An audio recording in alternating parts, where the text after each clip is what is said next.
Remove that device, sir. The mechanical noise is disruptive to these proceedings.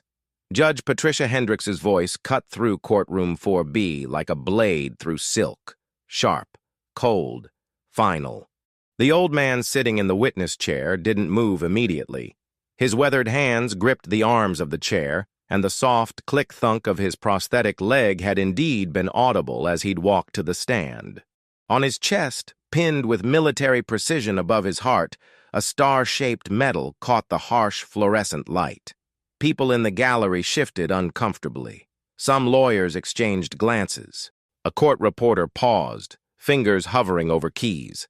But Thomas Sullivan, Major Thomas Sullivan, though no one in that room knew his rank yet, simply looked at the judge with eyes that had seen decades of weight behind them. The silence stretched like a taut wire. Then slowly, with the deliberate care of a man who had learned long ago that some battles aren't worth fighting, he reached down and began unstrapping his prosthetic leg. If you believe no veteran should be treated this way, type honor below. Your voice matters more than you think. The courthouse had been unusually busy that Tuesday morning. Family court was always emotional, but today felt different.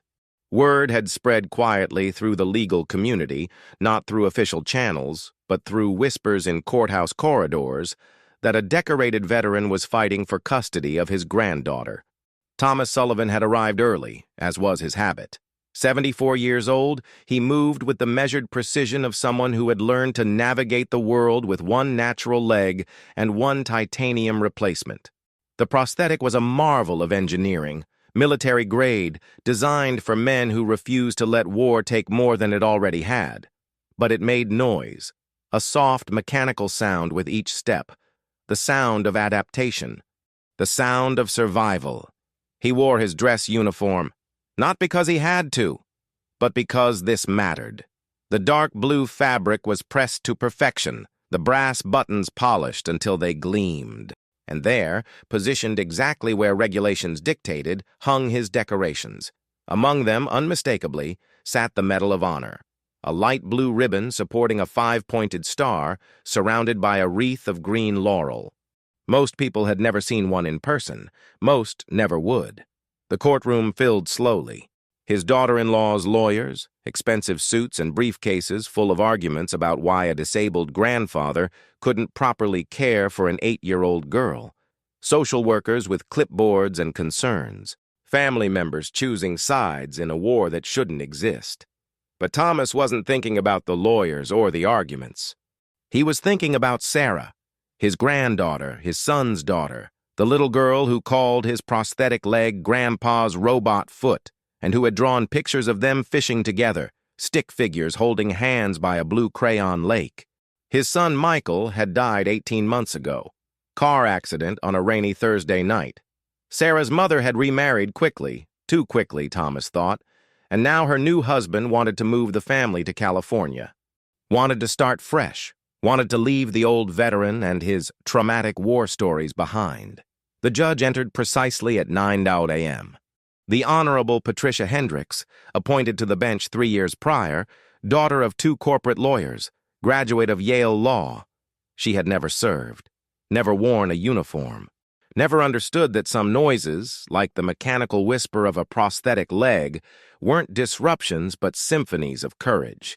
She looked at Thomas as he approached the witness stand, and her face showed what he'd seen too many times before, impatience mixed with pity, the look of someone who saw disability before they saw dignity. The medal of his decorations caught the light as he walked. Among them, that star-shaped medal seemed to glow with its own authority. But she didn't see medals. She only heard noise. "Mr. Sullivan," Judge Hendricks began, shuffling through papers with barely concealed irritation. "This court is here to determine what is in the best interest of Sarah Michelle Sullivan. Your ability to provide adequate care is being questioned." Thomas nodded respectfully. "Yes, Your Honor, I understand." "Do you? Because frankly, Mr. Sullivan, your living situation concerns this court. A single man of your age, with your physical limitations, attempting to raise an active 8-year-old girl." The words hung in the air like smoke. Physical limitations. the phrase that reduced 30 years of military service, 2 Purple Hearts, and a Medal of Honor to an inconvenience. Thomas remained silent. It was a tactic he'd learned in interrogation training decades ago. Sometimes silence spoke louder than words. Furthermore, the judge continued, her voice gaining an edge that made several people in the gallery wince, your military service, while commendable, I'm sure, is irrelevant to this proceeding. This is about Sarah's welfare, not your war record. She gestured dismissively toward his chest, toward the ribbons and medals that represented more blood, sweat, and sacrifice than she would ever comprehend. This court is concerned about your mobility issues. The child needs stability, Mr. Sullivan. She needs someone who can run after her, participate in school activities, provide the kind of active parenting that— Your Honor, Thomas interrupted quietly, his voice steady as granite. I carried 7 wounded men 2 miles through enemy territory with a shattered femur. I believe I can manage an 8-year-old girl. The judge's eyes flashed. This was not how things went in her courtroom. People didn't interrupt. Witnesses didn't show spine. Mr. Sullivan, your military service ended decades ago. This is about present reality. Can you honestly tell this court that your condition doesn't impair your ability to provide proper supervision? She said, condition, like it was something shameful, something that could be fixed with the right attitude and better choices. In the gallery, people shifted uncomfortably. A social worker looked down at her notes. One of the opposing lawyers actually winced. But Thomas Sullivan, who had stared down enemy fire and held dying boys in his arms, who had earned the highest military decoration his country could bestow, simply sat straighter in his chair and prepared to defend the only family he had left. He never got the chance, because at that exact moment, from the back of the courtroom, a voice spoke with the authority of 4 stars and 40 years of military command. Your Honor, I must respectfully object to this line of questioning. The courtroom turned as one. Every head, every pair of eyes, swiveled toward the back where a man had risen from the gallery seating. He was tall, ramrod straight, with silver hair and a bearing that commanded attention without demanding it. General Robert Hayes, United States Army, retired. 4 stars, 2 wars, 43 years of service. He had been in the courthouse for a different matter, a consultation on a military justice case, when he'd heard the name Thomas Sullivan echo through the corridor. He'd slipped into the back of courtroom 4B just as the proceedings began, thinking it might be someone else, hoping it wasn't who he thought it was. But there, sitting in the witness chair with his prosthetic leg and his quiet dignity, was the man who had saved his life, Major Thomas Sullivan. The Butcher of Da Nang, they'd called him, not because he was brutal, but because he'd carved through enemy lines like a surgeon, precise and unstoppable, carrying wounded men to safety when any sane person would have taken cover. Robert Hayes had been a 2nd lieutenant then, green as grass and twice as scared. When their firebase came under attack and his leg was shattered by mortar fire, it was Major Sullivan who had come back for him, who had thrown Hayes over his shoulder and carried him through 2 miles of jungle while taking fire from 3 directions. It was the last rescue mission of Major Sullivan's career. Enemy shrapnel had shattered his own leg so badly that the doctors couldn't save it. But he'd gotten 7 men home alive. 7 men who lived, who married, who had children and grandchildren, because Thomas Sullivan refused to leave anyone behind.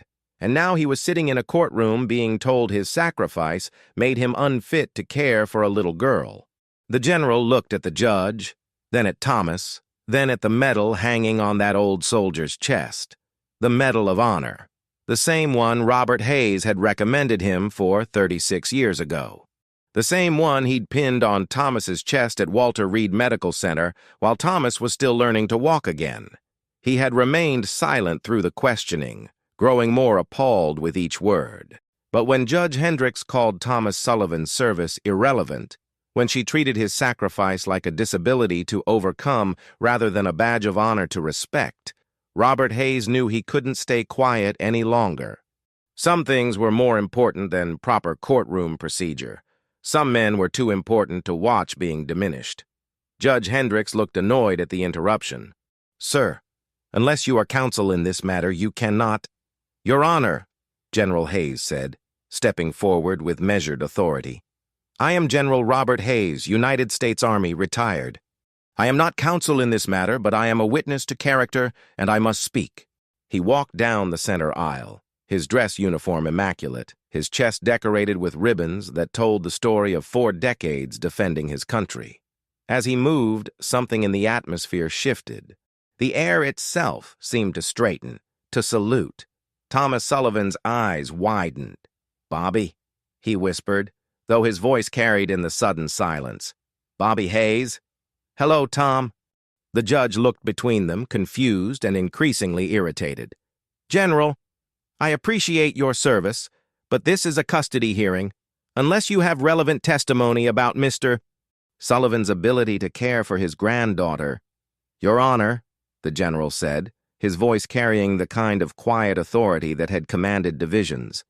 "I have the most relevant testimony possible. Major Sullivan saved my life, along with 6 other men, under enemy fire, while his own leg was being destroyed by shrapnel."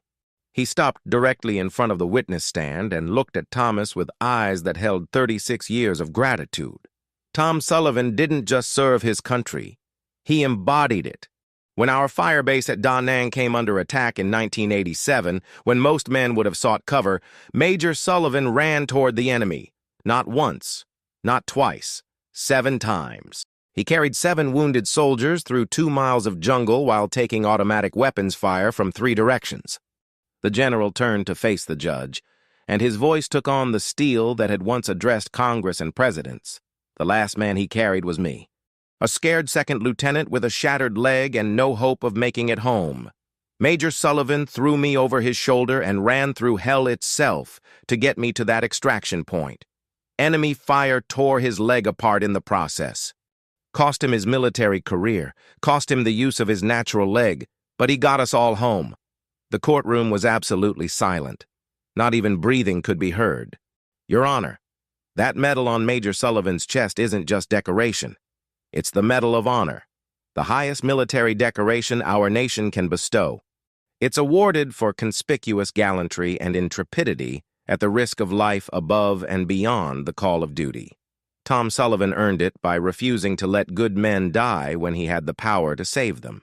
General Hayes stepped closer to the bench, his voice dropping but somehow becoming more powerful. "You asked about his ability to care for a child.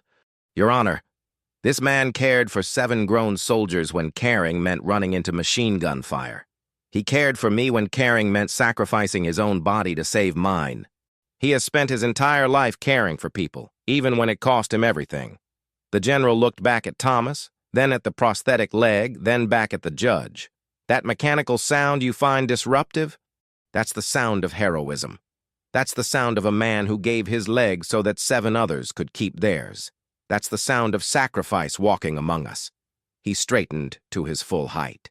"And if this court cannot recognize that Major Thomas Sullivan, Medal of Honor recipient, defender of freedom, savior of lives, is exactly the kind of man any child would be blessed to call grandfather, then this court has forgotten what honor looks like."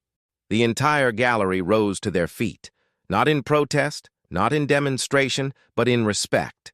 A standing ovation that spoke louder than any argument. Judge Patricia Hendricks sat frozen behind her bench, the weight of 4 dozen pairs of eyes upon her. The standing ovation had lasted nearly a minute, an eternity in courtroom time, and as it faded to silence, she found herself looking into the face of a man whose quiet dignity had just been transformed into something approaching the sacred. Thomas Sullivan still sat in the witness chair, but everything had changed. The mechanical leg wasn't a disability anymore, it was a monument. The medals on his chest weren't decorations, they were testimony. And the 8-year-old girl whose future hung in the balance wasn't just gaining a guardian, she was inheriting a hero. The judge cleared her throat, and when she spoke, her voice carried none of the sharp authority it had held moments before. "Major Sullivan," she said, and the use of his rank wasn't lost on anyone in the room. This court apologizes for any statements that may have seemed to diminish your service or your sacrifices." She paused, looking down at her notes as if seeing them for the first time. "General Hayes, thank you for your testimony. It has been illuminating." She looked back at Thomas, and something in her expression had fundamentally shifted. "Major Sullivan, in light of the testimony presented and considering the character evidence now before this court, I am prepared to rule immediately. Full custody of Sarah Michelle Sullivan is hereby awarded to her grandfather, Thomas Sullivan. The motion to relocate the child to California is denied." The gavel came down with finality, but the sound was almost lost in the collective exhale of relief from the gallery. As people began to file out, General Hayes approached the witness stand where Thomas was reattaching his prosthetic leg. "Need a hand, old friend?" Thomas looked up, and for the first time in months, he smiled. "I've got it, Bobby. I've always got it." They embraced. Two old soldiers, two men who had carried each other through different kinds of hell. Two reminders that some bonds are forged in fire and last forever. "Sarah's going to love hearing your stories," Thomas said. "And I can't wait to meet the little girl who's about to discover she has the bravest grandfather in America." As they walked out of the courtroom together, the soft, mechanical whisper of Thomas's prosthetic leg kept rhythm with their steps. No longer a disruption, but a cadence. The sound of a hero coming home. 3 months later, the video of General Hayes's testimony had been viewed 12 million times. The hashtag #HonorOurVeterans trended for weeks. The state implemented new guidelines requiring sensitivity training for all judges hearing cases involving disabled veterans. And in a small house by a lake, an old man with a robot foot taught his granddaughter how to fish while she drew pictures of the bravest person she'd ever known. Sometimes justice doesn't need a gavel.